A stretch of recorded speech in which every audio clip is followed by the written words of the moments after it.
आज मैं आप लोगों को डाल पूजा का गीत सुना रही हूँ। मुख मोड़ा हो मुख मोड़ा, कवन गाँव के लोग न तो फोड़ देबो भंडा तोहार।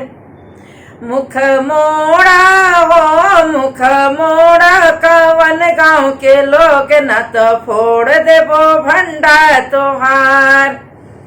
तू तो किनला हो तू तो किनला, पीतल काटी का देख ले बाबा हमार।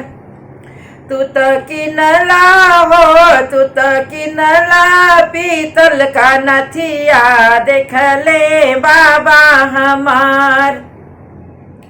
मुख मोड़ा हो मुख मोड़ा, कवन गाँव के भसुर न तो फोड़ देबो भंडा तोहार।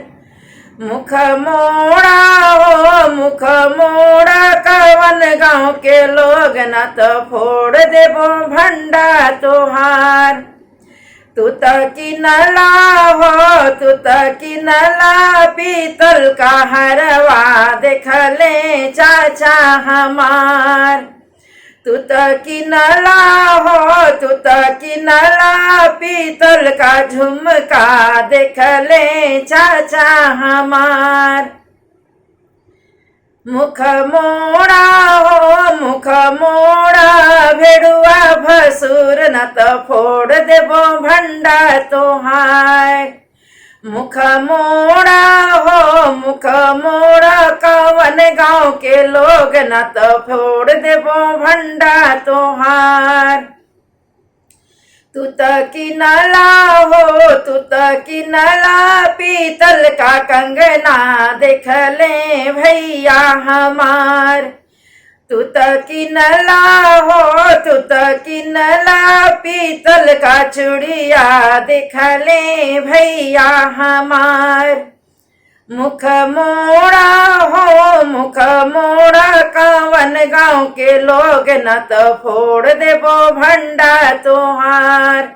मुख मोड़ा हो मुख मोड़ा, कवन गाँव के लोग न तो फोड़ देबो भंडा तोहार।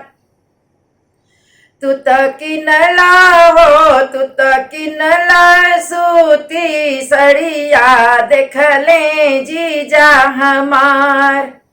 तू तो किनला हो तू तो किनला, सूती सड़िया देख ले जीजा हमार।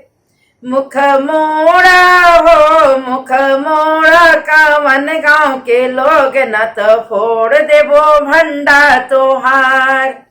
मुख मोड़ा हो मुख मोड़ा, कवन गाँव के लोग न तो फोड़ देबो भंडा तोहार।